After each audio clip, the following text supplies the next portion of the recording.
Welcome to another session of Reformed Thinking. Usually when you look up a word in an English dictionary, you expect it to stay in a fairly predictable lane. Right, it stays in its own neat category. Yeah, like you look up the word chair, Yeah. and you get variations on furniture designed for sitting. You Hmm. look up run, and you get variations on moving your legs quickly. Our modern language is just, it's very categorized and highly compartmentalized. Very much so. But when you step into the world of biblical Hebrew, well, those rigid boundaries just completely vanish.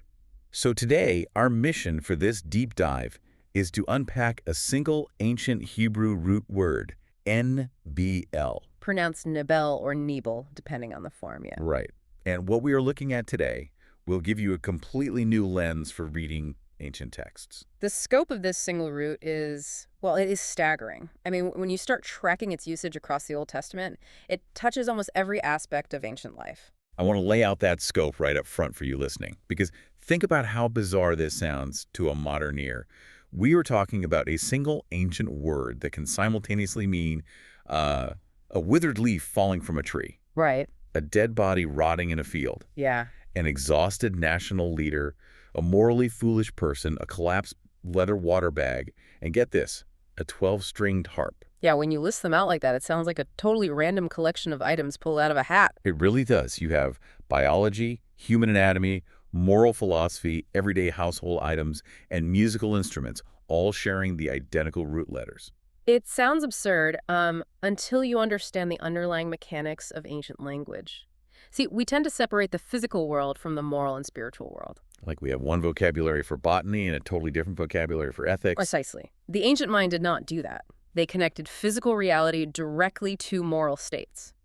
So if we distill the fundamental idea of NBL down to its essence, it deals with the loss of vital moisture. Okay, loss of moisture. Yeah, it describes flaccidity, fading, and the complete loss of internal vitality. Everything we are going to discuss today, from the dead leaf to the harp, originates from that single, concrete, biological observation. Which is what happens when something living loses its internal water. Right. Let's start right there, in the dirt, basically. The most literal application of the verb in the qual stem is the physical withering of a plant. The basic biological level. Yeah. Isaiah chapter 1, verse 30 uses it to describe leaves falling from an oak tree. Isaiah 28, verse 1 uses it for a fading flower. And Psalm 37, verse 2 talks about grass withering. Those are highly visual references that carried, immense weight in the ancient Near East. Because they lived it every day. Exactly. In an agrarian society like ancient Israel, life was entirely dependent on the seasonal rains. They didn't have the massive, predictable irrigation systems of Egypt. Right. Egypt was sustained by the Nile. Yeah, the Israelites relied on the early and latter rains. So watching a vibrant green plant turn brown, lose its structural integrity, and droop to the ground, that was a daily, visceral reminder of mortality and dependence. Wow. The qual form of Nabal describes a plant losing its vital moisture. When that moisture is lost, the plant loses its natural color, its shape, and its life. I was thinking about the mechanics of this, and it comes down to what botanists call turgor pressure. Oh. Right. Like if you buy a houseplant, say a peace lily, and you forget to water it for 2 weeks, it completely collapses. It just folds over. Right, because when it has enough water, the liquid fills the plant's cells and pushes outward, making the stems rigid so the plant stands upright. Right. But when it loses that water, the pressure drops. The entire structure becomes limp and droops over the side of the pot. That is a great analogy. So that physical limpness, that loss of internal substance that keeps a thing upright, that seems to be the baseline for this entire word group. That is precisely the baseline. The word does not just mean falling down in the sense of tripping over a rock. It means falling down because your internal substance has dried up from the inside out. Okay. You see this poetic contrast beautifully illustrated in Isaiah 40. The text says, "The grass withers, the flower fades, when the breath of the Lord blows on it. Surely the people are grass." Yeah, the grass withers, the flower fades, but the word of our God will stand forever. Right, and the word for withers there is Nabal. It paints a picture of biological life as temporary and fragile. Yeah. The moisture evaporates and the structure just collapses. And we actually see the inverse of this concept in Ezekiel 47. Oh, the river vision. Yeah. Ezekiel is given a vision of a future reality, describing trees growing along the banks of a river flowing from the temple. The text specifically notes that their leaves will not wither. It uses the exact same root, Nabal, but negated. Yes, they will not lose their moisture. They will never go limp. They possess this perpetual, unending vitality. Which underscores the point that the ideal state of creation is continuous, vital moisture. The fallen, decaying state of the present world is characterized by Nabal. Things drying up. Yeah, things drying up, shrinking, and losing their intended form. Well, if plants can lose their internal vitality, it makes total sense that ancient writers would apply this concept to human beings. It's a very natural transition. Right, so this takes us from the garden into the realm of human experience. The definition extends to mean wearing out, tiring, or crumbling away. I was reading through Exodus 18 in preparation for this, and the interaction between Moses and Jethro is a perfect example. Oh, that's a classic text for this. Yeah, so Moses is sitting from morning until evening, judging the disputes of the Israelites. His father-in-law watches this administrative nightmare and pulls him aside. Right. Jethro tells him, "You and the people with you will certainly wear yourselves out, for the thing is too heavy for you." The Hebrew phrase there uses this root twice for emphasis, nabaluth. He is literally saying, withering, you will wither. Jethro is looking at Moses and telling him, you are losing your internal moisture. You are going to droop like a dry leaf under the sun. That changes the whole picture of what burnout meant in that culture. Moses isn't literally evaporating, obviously, but the text is describing a physical collapse brought on by an overwhelming psychological and spiritual burden. See, ancient Israelites did not compartmentalize the body and the mind. If your spirit is exhausted from bearing the weight of a million complaining people, your body is withering. It's all connected. Very much so. We see this applied to enemies in battle as well. 2 Samuel 22 verse 46 and the parallel passage in Psalm 18 verse 46 describe foreigners or foes losing heart. The text says, foreigners lose heart and come trembling out of their fortresses. And the word for losing heart is Nabal. It is an internal withering of courage. Their bravery evaporates, their resolve dries up, and they collapse emotionally and physically before the battle even commences. So they are experiencing a fearful attitude regarding their future circumstance. Yeah, and the language describes it as their inner vitality completely failing them. The application doesn't stop with humans either. The biblical writers apply this withering concept to geography and geology. Yes, the physical landscape. Job 14 verse 18 describes a mountain falling and crumbling away, comparing it to a dead man who cannot get up. The mountain Nabal, it crumbles. And Isaiah 24 verse 4 says, the earth mourns and withers, the world languishes and withers. Isaiah 24 is a striking text. The devastation of the earth is described in parallel terms. The physical planet is pictured as a dying plant, losing its structural integrity under the weight of judgment. Just crumbling away. Yeah, crumbling away into dust. The creation itself is groaning and breaking down, losing the vitality it had at the beginning. So we have mapped a trajectory from a dying flower to an exhausted leader facing administrative burnout, to foreign armies losing their courage, to a mountain crumbling into dust. We are seeing a clear, consistent line of things losing their strength. The definite pattern, yes. But what happens when that process of withering reaches its absolute final stage? Right. Where does the loss of vitality inevitably lead? It leads to the final, static result of the withering process. This brings us to a derived noun, nebelah. This word means a carcass, or a corpse. So it is the absolute end stage of Nabal. Yes. The defining characteristic for this noun is being inert and flabby. That is a highly specific, almost grotesque detail, flabby. It ties right back to your analogy of turgor pressure. When an animal or a human dies, the internal vitality, the life force, is permanently gone. The body loses its tension. It just gives out. It becomes inert matter. It is the physical manifestation of complete, irreversible withering. The text applies this noun frequently too. We see it used for human corpses in Joshua, in the historical books of Kings, and in the prophets like Isaiah and Jeremiah. And animals too. Right. It is applied to dead animals heavily in Leviticus and Deuteronomy. It is often used specifically for animals that die of themselves, rather than being properly slaughtered for a sacrifice or for food. That distinction carries immense weight in the Levitical law. An animal that dies of itself, a nebelah, is unclean. It makes you ritually impure. Yeah, it is a source of ritual impurity. It is rotting, decaying biological matter. If an Israelite touched a nebelah, they contracted impurity and had to undergo a cleansing process. Right. The carcass represented the encroachment of death and decay into the camp, which was meant to be a place of life and holiness where God dwelled. But here is where the ancient usage takes a fascinating turn. I noticed a striking detail in Jeremiah 16, verse 18. God says, I will doubly recompense their iniquity and their sin, because they have polluted my land with the carcasses of their detestable idols. This word, nebelah, this term for a flabby, rotting animal corpse, is applied directly to idols. Why would a stone or wooden idol, something carved out of hard, solid material, be called a flabby corpse? What you're seeing there is brilliant, scathing theological sarcasm. Really? Oh, yeah. The prophet Jeremiah is engaging in a heavy polemic against idolatry. The people worshiping these idols believed they were full of life, vitality, and divine strife. Right, they brought them offerings. They offered them food, they bowed down to them, they expected them to control the weather and bring victory in battle. And the prophet looks at them and basically uses the word for roadkill.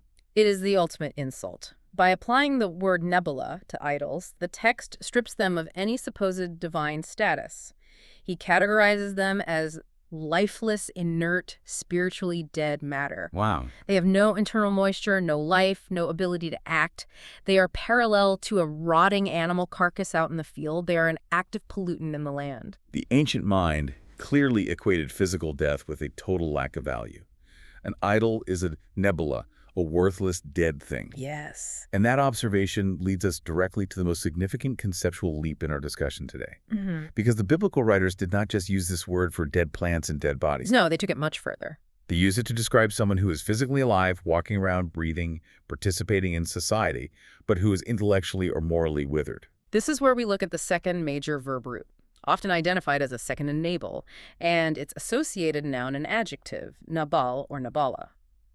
Here, the idea of withering and decay is mapped directly onto human morality and the intellect. There is a linguistic connection across Semitic languages that sheds light on this, right? Yes, very much so. In related Arabic words, the concepts of flaccidity and physical weakness are transferred to stupidity and dullness.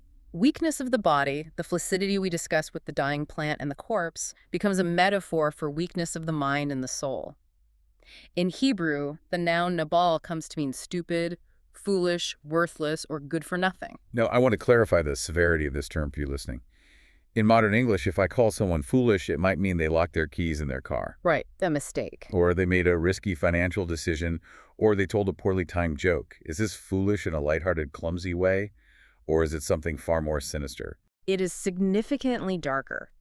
The lexicon defines this specific type of folly as an insensitivity to the consequences of one's actions, which leads to acting unbecomingly toward others, toward God, and toward established ethical norms. So it is not a low IQ.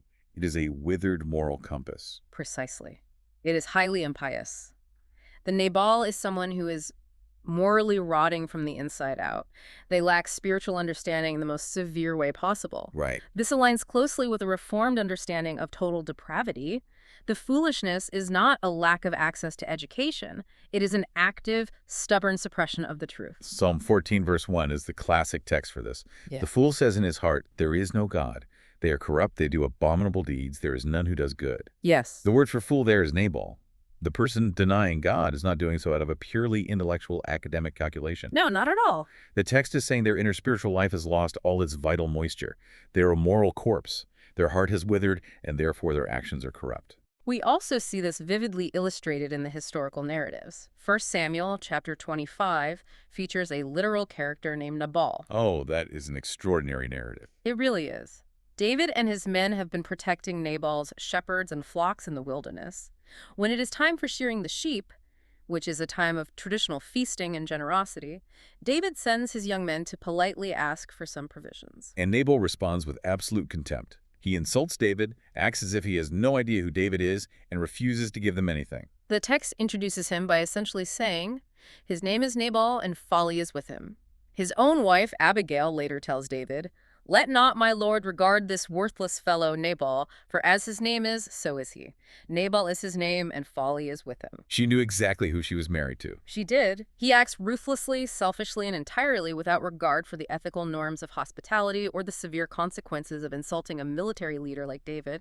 He embodies the word. He's a man utterly devoid of moral vitality. And his physical end in that story mirrors his spiritual state perfectly. It does. After Abigail intervenes and prevents David from wiping out Nabal's household, she returns and tells Nabal what happened. The text says that when he heard the news, his heart died within him. and he became as a stone. He experiences a literal physical withering that matches his withered soul, and 10 days later he dies. The feminine form of the noun nebelah is used for incredibly dark, destructive actions, isn't it? Yes, it is. It is often translated as outrage or disgraceful thing.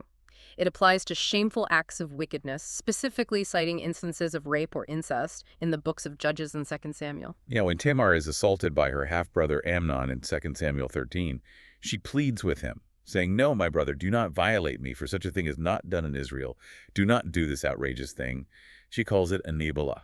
The phrase committing a nebelah in Israel appears several times in these dark historical accounts. It's a very heavy phrase. It describes an act so contrary to the moral fabric of the covenant community, so completely devoid of ethical vitality, that it is categorized as a rotting dead thing. It is a severe term of moral condemnation. It is an action that brings the stench of death into the community.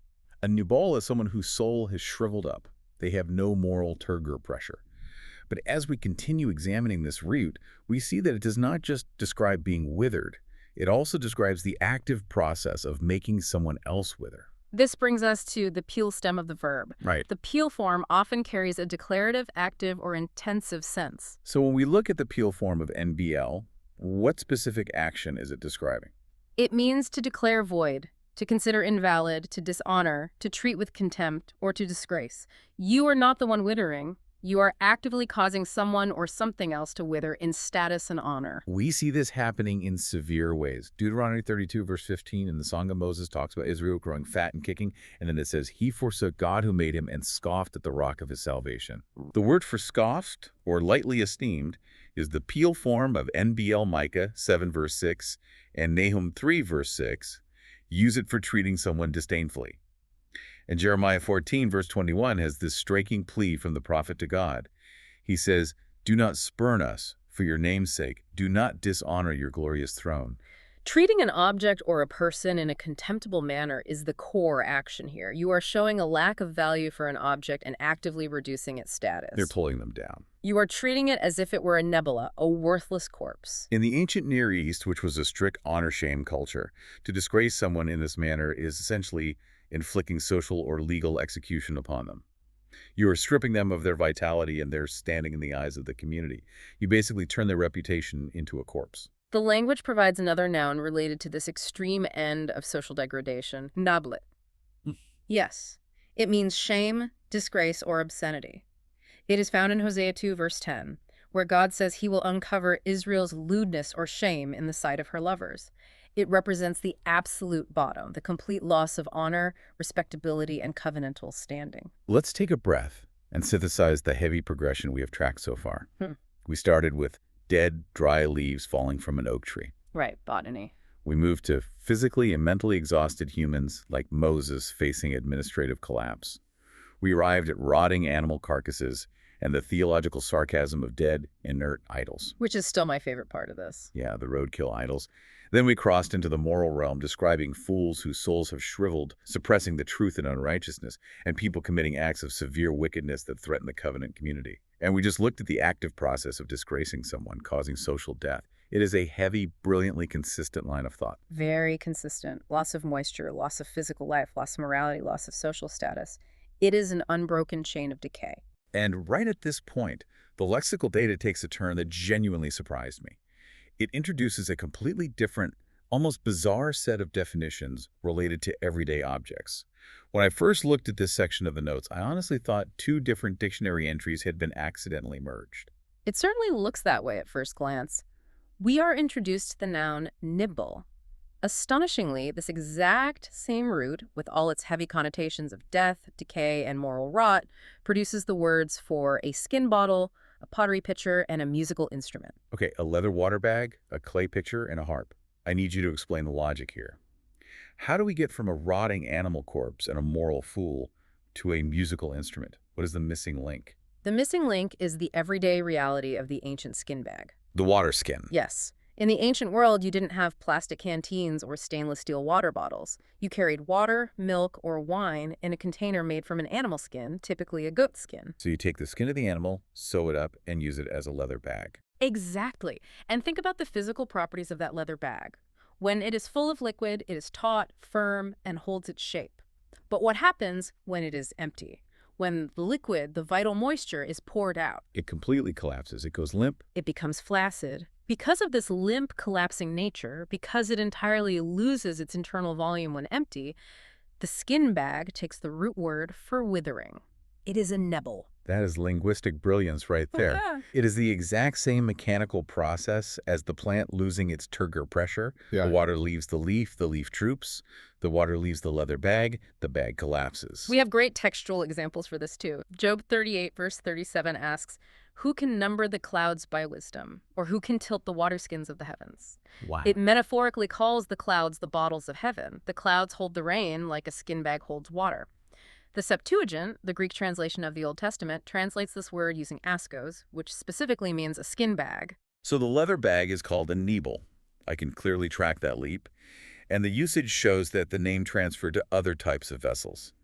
Isaiah 30 verse 14 uses Nabal to describe a potter's pitcher. Right, a clay pot. The prophet talks about breaking a potter's vessel so ruthlessly that not a single shard is left to take fire from the hearth or water from the cistern.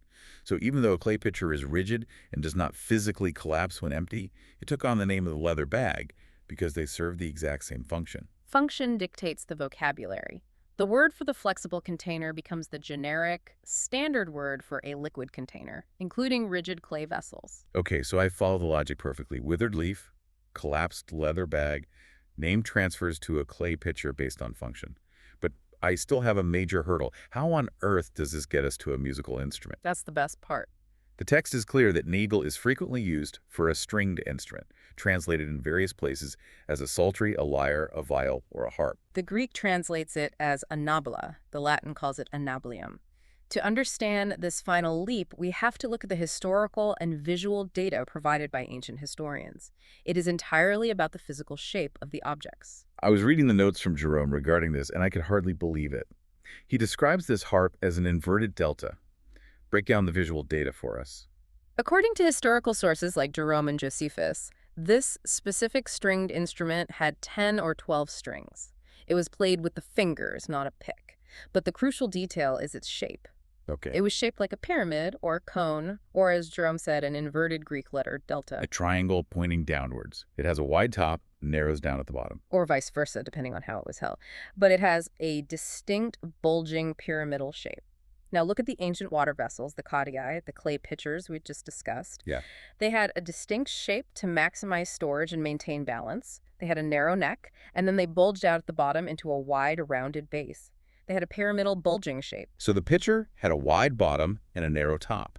The harp had a wide sounding board at the bottom and narrowed at the top where the strings attached. Because the visual profile of the musical instrument exactly matched the visual profile of the water pitcher, the musical instrument took on the name of the water bottle.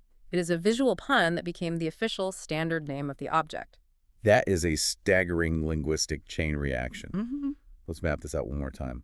You start with the concept of biological death and the loss of moisture. Right. That biological reality names the limp leather bag.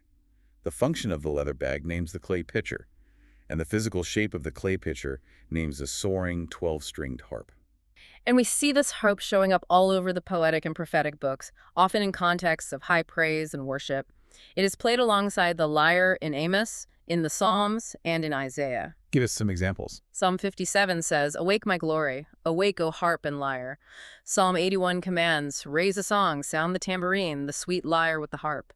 Psalm 92 mentions declaring God's steadfast love with the music of the lute and the harp. An instrument of praise, declaring the steadfast love of God, sharing a root word with a rotting corpse and a moral fool. It's wild, isn't it? It is an unbelievable demonstration of how language evolves organically, based on what people see and touch every single day. There is one final category we should touch on before we pull all of this together. The root is also used geographically. Oh, right. Nehemiah 11, verse 34 mentions a town where the Benjamites dwelt after the return from exile, called Nebelah. The geographical location is identified as being northeast of Lydda. What is fascinating here is the proposed etymology of the town's name. The text suggests it might mean folly in secret or wickedness in secret, combining Nabal and the word for secret, lat. If that etymology holds, it fits perfectly with the moral dimension of the root we discussed earlier. It suggests a geography that carries moral weight, a town named after hidden decay or hidden rebellion. Think about the sheer breadth of what we have just covered. We have mapped a single conceptual idea across agriculture, theology, morality, law, everyday household items, and music. We have looked at leaves, Moses, mountains, dead animals, false idols, fools, social disgrace, leather bags, clay pots, and stringed instruments. It is a brilliant display of the concrete nature of ancient Hebrew. They did not deal in abstract, detached philosophical categories. No, they didn't. They dealt in what they could see, touch, and experience, and they applied those concrete realities to the deepest aspects of the human soul. Let's run through a rapid-fire recap to cement this for you. We draw the line from the physical loss of water in a plant, causing it to wither and drop. That same loss of internal vitality applies to the physical exhaustion of a human leader bearing a heavy burden or the crumbling of a mountain under judgment. The absolute end of that physical withering is the nebelah, the inert, flabby corpse, a term mockingly applied to lifeless idols to strip them of their perceived glory. Then that physical decay maps onto the human soul. The Nabal is the fool, a person whose moral compass has dried up, leading to profound wickedness, an active denial of God, and an insensitivity to consequences. The active form of the verb describes inflicting that decay on someone else, disgracing them, rendering their social status void, and treating them with contempt. And finally, taking a completely different path from the same starting point. The loss of water in a leather skin bag causes it to collapse, giving it the name Nabal. That name transfers to a clay pitcher of the same function and then to a 12-stringed harp of the same physical shape. It shows how a single observation about the natural world can inform an entire worldview. Which brings me to a final thought I want to leave you with, something to chew on as you go about your day. In our modern language, we strictly separate the physical world from the moral world. We keep them in separate dictionaries. We do. We have one set of words for biology, turgor, pressure, decay, cellular breakdown. And we have a totally different set of words for ethics like foolishness, wickedness, immorality. Yeah, they don't cross over. But the ancient mind saw reality as one continuous, interconnected fabric. The physical and the spiritual were not separate, airtight realms. They mirrored one another. A rotting leaf and a wicked action were fundamentally the same type of tragedy, a loss of the vital substance that God intended for his creation. That's a great way to put it. So think back to that neglected houseplant, drooping over the side of its pot, entirely depleted of water. If we started viewing our own moral or intellectual failures, not just as procedural errors or temporary lapses in judgment, but as a literal withering of our internal vitality, how would that alter the way we live tomorrow? Thank you for joining us for this session of Reformed Thinking.